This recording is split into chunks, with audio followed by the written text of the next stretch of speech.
Hello students.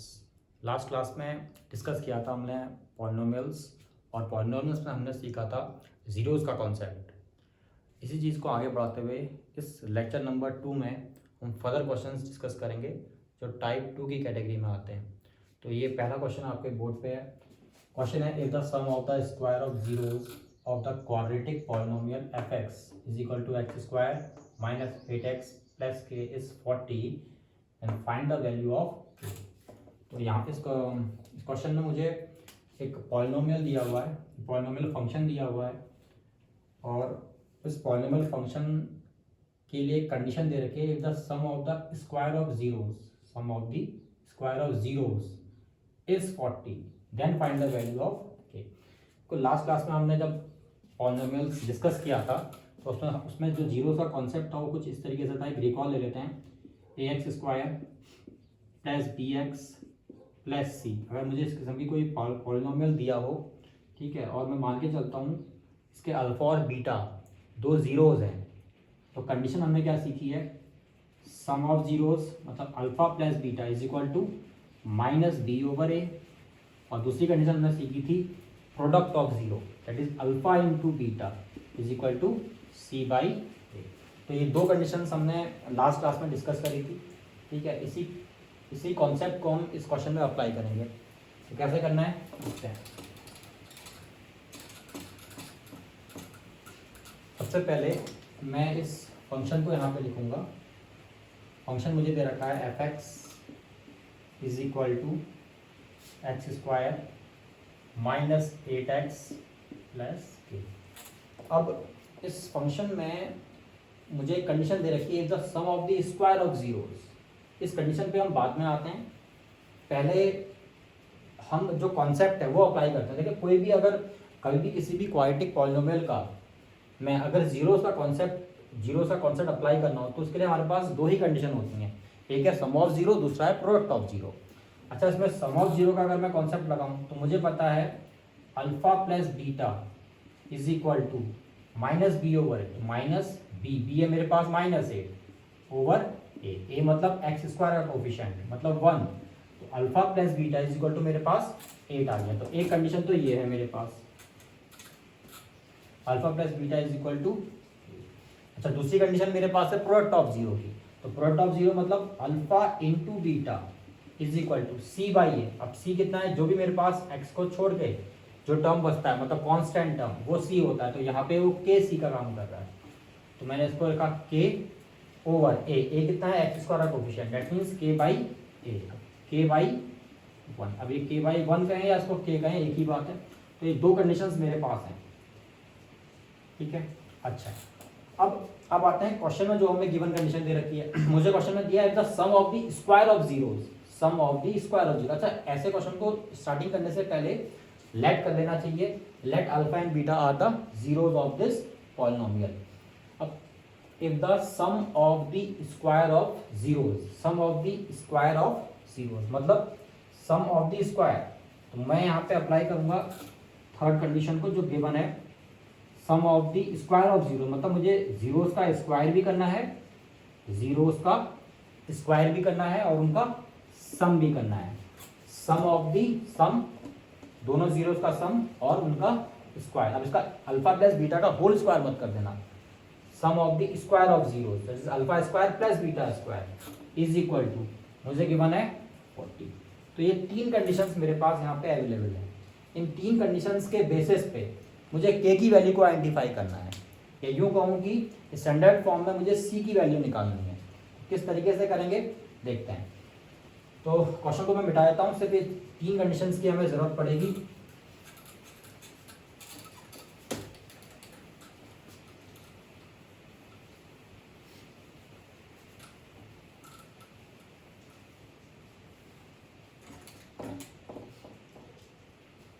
पहली condition है, function जो मुझे दिया है f x is equal to x square minus 8x plus k, ये मुझे फंक्शन गिवन था। दूसरा मुझे कंडीशन मेरे पास alpha plus beta is equal to 8, तीसरा alpha into beta is equal to k. और थर्ड कंडीशन जो क्वेश्चन में गिवन थी, alpha square plus beta square is equal to 40। तो इन तीन कंडीशंस को हम पहले जरा लिख लेते हैं। Alpha square plus beta square is equal to 40। अब मुझे के की वैल्यू आइडेंटिफाई करनी है। अब इस के की वैल्यू को आइडेंटिफाई करने के लिए एक छोटा सा कॉन्सेप्ट पहले सीखते हैं। ठीक है, एक छोटा कॉन्सेप्ट है, इसको पहले नोट करना। तो कॉन्सेप्ट ये है, जब भी ये स्क्वायर की फॉर्म में आए, ठीक है, स्क्वायर की फॉर्म में हो या ना हो, ये हर जगह एप्लीकेबल होगा। मान लो मुझे अल्फा प्लस बीटा, मान लो नहीं होता ही है, अल्फा प्लस बीटा का अगर मैं होल स्क्वायर करूं तो मुझे क्या मिलेगा? Alpha square plus beta square plus 2 alpha beta. ऐसा क्यों किया? देखो मेरे पास जो वैल्यूज हैं, तो वैल्यूज मेरे पास अल्फा प्लस बीटा की है और अल्फा इंटू बीटा की है। मेरे पास कुछ ऐसा फॉर्मूला यहाँ पे बनना चाहिए जहाँ पे मैं इन दोनों वैल्यूज का यूज कर सकूँ। स्पेशली इस वैल्यू का तो जरूर नहीं करना, क्योंकि के की वैल्यू मुझे फाइनली निकालनी है। तो इस कंडीशन का आना बहुत जरूरी है। और दूसरा मेरे पास ये फॉर्मूला है, तो इन कंडीशंस का मेरे फॉर्मूले में आना जरूरी था, जबकि ऐसा यहाँ पे नहीं है। जो गिवन कंडीशन दे रखी है इसमें ना अल्फा प्लस बीटा है ना अल्फा इंटू बीटा है। अल्फा प्लस बीटा अलग बात है, alpha square plus beta square अलग बात है।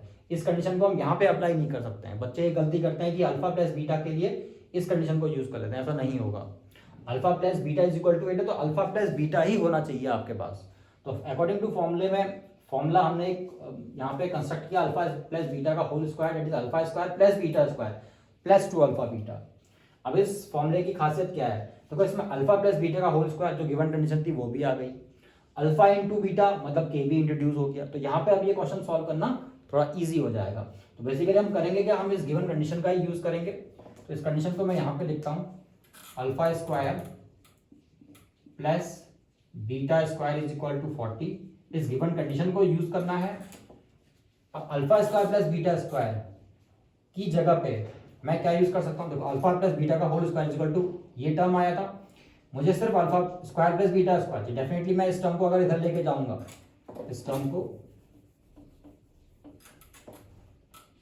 अल्फा प्लस बीटा का होल स्क्वायर, मुझे सिर्फ ये टर्म चाहिए, ये 40 के बराबर। तो अगर ये मुझे ये टर्म चाहिए तो मैं इस टर्म को इधर को लेके जाता हूँ।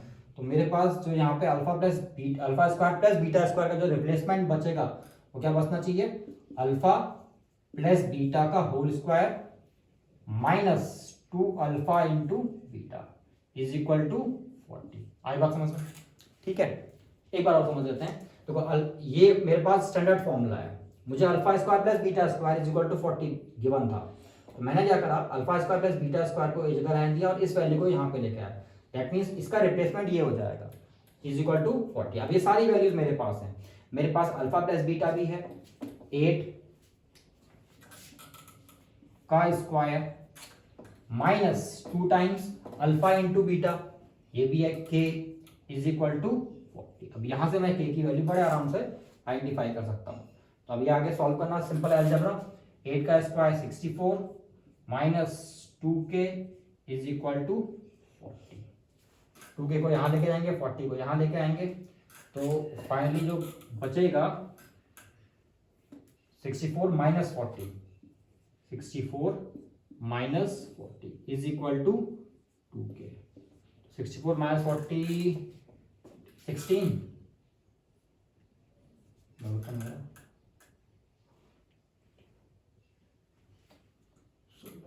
is equal to 2k. That means k is equal to 8। तो ये फाइनली मेरे पास k की वैल्यू आती है 8। तो क्वेश्चन देखा हमने, कभी कभी जब गिवन कंडीशंस दे रखी होती हैं तो उस तरीके से हम किस तरीके से फॉर्मूले को जनरेट करते हैं या उसमें कुछ चेंज कर देते हैं। ठीक है, जो कंडीशंस दी होती है उन्हीं कंडीशंस को अप्लाई करना होता है। तो alpha square plus beta square equal to 40 दिया था, तो इसी कंडीशंस को मैंने यूज करा और इसके बेस पे हमने k की वैल्यू को फाइंड आउट किया है। ठीक है,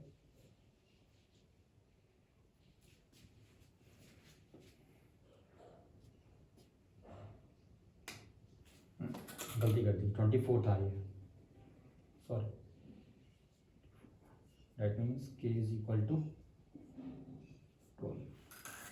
सॉरी, बढ़ते हैं नेक्स्ट क्वेश्चन पे।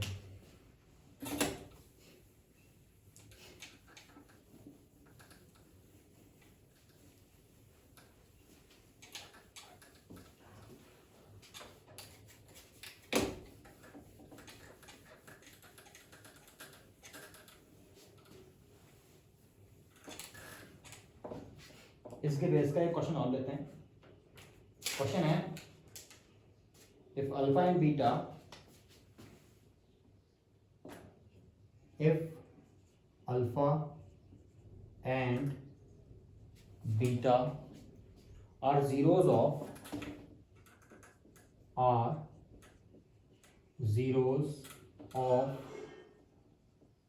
polynomial function fx, function given है x square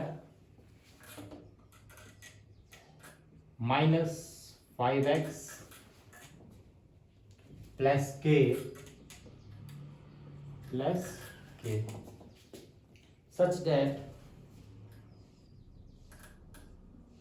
such that alpha minus beta is equal to 1. Alpha minus beta is equal to 1. Find the value of k. Find the value of k. ठीक है, अब यहाँ भी k की value निकालनी है। बस इस क्वेश्चन में अल्फा और बीटा इसने पहले ही बोल दिया कि ये इस फंक्शन के, इस पॉलिनोमियल फंक्शन के दो जीरोज हैं, और एक कंडीशन यहाँ पे फिर इसने गिवन कर दी है, alpha minus beta is equal to 1। Last question में alpha square plus beta square is equal to 40 दिया था, तो यहाँ पे कंडीशन थोड़ी सी चेंज है। अब इस चेंज कंडीशन को हम किस तरीके से यूज करेंगे देखते हैं। सबसे पहले फंक्शन जरा नोट कर लो। फंक्शन है मेरे पास f x is equal to x square minus 5x plus k, ये मेरे पास एक फंक्शन दिया हुआ है। अब इस फंक्शन के लिए इस कंडीशन का यूज बाद में करते हैं, पहले देखते हैं हमारे पास जो रेडीमेड फॉर्मुलेज यहाँ पे अवेलेबल हैं क्या क्या हैं। मुझे पता है अगर अल्फा और बीटा इस क्वाड्रेटिक पॉलिनोमियल के दो जीरोज हैं, तो पहली कंडीशन मुझे पता है कि alpha plus beta is equal to minus b over a, तो माइनस बी, बी है मेरे पास माइनस 5 ओवर ए मतलब x square coefficient that is 1, तो माइनस 5 ओवर 1 पावर माइनस, तो ये हो जाएगा प्लस, फाइनली मेरे पास बचेगा 5। तो alpha plus beta is equal to, पहली वैल्यू तो मेरे पास ये आ गई। अच्छा, दूसरी कंडीशन मुझे पता है alpha into beta, alpha into beta is equal to c over a, c मेरे पास के है, तो के ओवर ए एक्स वाला कोएफिशिएंट दैट इज 1, तो 1 लिखो या ना लिखो एक ही बात है। तो दो चीजें मुझे मिल गई जो मेरे पास फॉर्मूले के अकॉर्डिंग बन सकती थी। अच्छा, तीसरी आता है कंडीशन पे, मुझे दे रखा alpha minus beta, alpha minus beta is equal to 1। अब ये तीन कंडीशंस का हमें यूज करना है और इसके बेसिस पे के की वैल्यू फाइंड आउट करनी है। अच्छा, डेफिनेटली मैं जो गिवन कंडीशन दी होती है क्वेश्चन में, वहां से क्वेश्चन को हमेशा शुरू करूंगा, ठीक है। और इस कंडीशन के बेसिस पे इसमें कुछ ऐसा झोल करेंगे कि इसमें कुछ ऐसा फॉर्मूला बन जाए जहां पे इन दो वैल्यूज का यूज हो पाए, ठीक है। तो शुरू करते हैं। मैं इस चीज को थोड़ा मिटाता हूँ और सीधे गिवन कंडीशन को अप्लाई करता हूँ। तो जो चीजें दे रखी है उसको मैं साइड में लिख देता हूँ।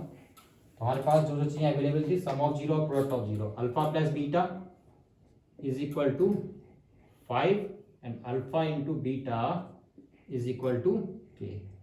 तो इन दो कंडीशंस को मैंने साइड में कर दिया। अब आते हैं जो गिवन कंडीशन दे रखी है। गिवन कंडीशन है मेरे पास alpha minus beta is equal to 1। अब सारी कहानी यहाँ से बननी है, मतलब यहीं पे ही मैं कुछ ना कुछ हिसाब किताब बनाऊंगा इसी का ही, और यहीं से मैं वो फॉर्मूला, ऐसा कुछ फॉर्मूला डेवलप करूंगा ताकि इन दो वैल्यूज को हम यूज कर पाए। अब क्या करें, देखो हमने अभी देखा था एक फॉर्मूला हमने बनाया था अल्फा प्लस बीटा का होल स्क्वायर के टर्म में। अच्छा, एक फॉर्मूला और भी बन सकता है क्योंकि यहाँ पे माइनस साइन है, तो क्या एक फॉर्मूला और बन सकता है अल्फा माइनस बीटा का whole square. Alpha minus beta whole square it is alpha square plus beta square minus 2 alpha beta. ये एक -2 अल्फा बीटा।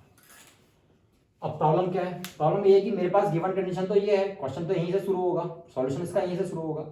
तो इस चीज को मुझे ये चीजें यहाँ पे अप्लाई करनी है। देखो मेरे पास है क्या क्या, मेरे पास अल्फा प्लस बीटा है, अल्फा इंटू बीटा है, तो अल्फा इंटू बीटा चलो ये मिल जाएगा मुझे, लेकिन इसका कोई यूज नहीं कर सकता मैं इस समय, ठीक है। लेकिन इस कंडीशन का मेरे पास यूज है, मेरे पास अल्फा माइनस बीटा दे रखा है। अल्फा माइनस बीटा कितना है 1, alpha square plus beta square, इसकी मेरे पास कोई वैल्यू नहीं है इस क्वेश्चन में। -2 इंटू अल्फा बीटा दे रखा है, तो मैं क्या कर सकता हूं, मैं इसमें एक काम कर सकता हूं कि मैं यहाँ पे अल्फा प्लस बीटा को रिप्लेस कर दूं। और यहाँ पे अल्फा इंटू बीटा की वैल्यू को रिप्लेस कर दूँ, इससे मेरा के डिड्यूस हो जाएगा और फाइनली मुझे मिल क्या जाएगा, मुझे मिल जाएगा इन दो कंडीशंस को हम यहाँ पे इनकॉर्पोरेट कर पाएंगे। क्या करते हैं जरा देखें। देखो अब इस कंडीशन में प्रॉब्लम ये है कि ये जो alpha square plus beta square है इसका कोई रिप्लेसमेंट नहीं है मेरे पास, क्योंकि इसकी कोई वैल्यू मेरे पास इस क्वेश्चन में गिवन नहीं है। एक काम करते हैं, इसको थोड़ा सा रिकंस्ट्रक्ट करते हैं। मैं एक काम करता हूँ, इसमें -2 अल्फा बीटा करता हूँ और +2 अल्फा बीटा कर देता हूँ। अच्छा ऐसा क्यों किया, ऐसा करने से क्या होगा, देखो एक फॉर्मूला जनरेट हो जाएगा यहाँ पे। ये वाले टर्म पहले इतने टर्म्स, देखो alpha square plus beta square -4 alpha beta plus 2 alpha beta, ठीक है। Alpha square plus beta square plus 2 alpha beta, ये तीन टर्म्स आपको फॉर्मूला दे देंगे। देखो a square plus B square plus 2ab, तो डेफिनेटली मेरे पास फॉर्मूला क्या बन जाएगा, अल्फा प्लस बीटा का होल स्क्वायर। जो बचा -4 अल्फा बीटा मैंने इसी तरीके से लिख दिया। तो अल्फा माइनस बीटा का होल स्क्वायर को मैं इस टर्म में लिख सकता हूँ, ठीक है। अल्फा माइनस बीटा का होल स्क्वायर, जो मुझे देखो अल्फा माइनस बीटा दिया था, इसमें तो कोई दिक्कत नहीं, मैं इसका स्क्वायरिंग बोथ साइड कर दूंगा। तो अल्फा माइनस बीटा का होल स्क्वायर जो है इसका ये रिप्लेसमेंट मेरे पास आ गया। इससे फायदा क्या हुआ, फायदा ये हुआ कि अल्फा प्लस बीटा की वैल्यू मेरे पास है, अल्फा इंटू बीटा की वैल्यू मेरे पास है और यहाँ पे के इंट्रोड्यूस हो जाएगा इस इक्वेशन में, ठीक है। इसको एक बार और समझते हैं। तो मेरे पास alpha minus beta is equal to 1 दिया हुआ था, तो जो भी गिवन कंडीशन दी होती है मुझे उसका यूज करना होता है। कुछ इस तरीके से फॉर्मूला डेवलप करना होता है ताकि जो गिवन कंडीशन है मेरे पास, या गिवन कहूँ या यूं कहें कि जो अकॉर्डिंग टू फॉर्मूला जो मेरे पास गिवन है ये चीजें हैं, तो इनको मुझे इसमें इनकॉर्पोरेट करना है। तो ऐसा करने के लिए ऐसा कुछ होना भी चाहिए यहाँ पे, नहीं था। मैंने एक काम करा, मुझे पता है अल्फा माइनस बीटा का होल स्क्वायर अगर मैं बनाऊंगा तो मुझे मिलेगा alpha square plus beta square -2 alpha beta. मैंने क्या करा, -2 अल्फा बीटा प्लस करा और -2 अल्फा बीटा ऐड और सब्सट्रैक्ट किया। मैंने फॉर्मूला यहाँ पे बनाया alpha square plus beta square plus 2 alpha beta, मुझे मिलकर दे देंगे अल्फा प्लस बीटा का होल स्क्वायर, और इन दोनों को ऐड करा तो -4 अल्फा बीटा बच गया। इससे फायदा ये हुआ कि ये सारी वैल्यूज मेरे पास गिवन है, इनको मैं यहाँ पे पुट करूंगा, आराम से मेरा यहाँ पे क्वेश्चन सॉल्व आउट हो जाएगा, ठीक है। तो ये नोट करने वाला काम नोट कर लिया है, आगे मैं इस क्वेश्चन को कराता हूँ।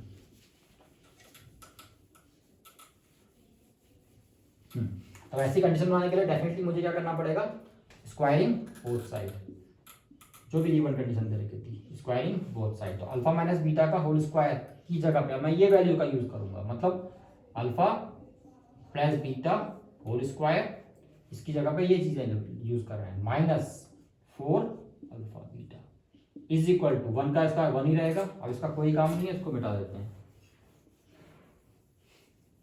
तो बाकी अल्फा प्लस बीटा की जगह पे 5, अब तो बस हो ही गया ये, 5 का square -4 alpha beta, alpha into beta that is equal to 1। 5 का स्क्वायर आजकल 25 -4 इज इक्वल टू 1, ठीक है। 4 के यहाँ लेके आए, 1 यहाँ लेके आए, 25 - 1 that is 24 is equal to 4k, k is equal to 6। तो आगे सॉल्व कर सकते हो, k इज इक्वल टू 6, तो फाइनली मेरे पास k की वैल्यू आ गई, ठीक है। तो ये दो क्वेश्चन हमने डिस्कस किए थे। अगर कोई डाउट हो तो उसको कमेंट सेक्शन में पूछ सकते हैं। अच्छा, नेक्स्ट क्लास में हम लोग पॉलिनोमियल ही कंटिन्यू करेंगे और उसमें देखेंगे अगर आपके पास कोई बाई क्वाड्रेटिक इक्वेशन दी होती है और उसके 2 जीरोज अगर गिवन है तो बाकी के 2 जीरोज हम किस तरीके से आइडेंटिफाई कर सकते हैं, ठीक है। Till then take care.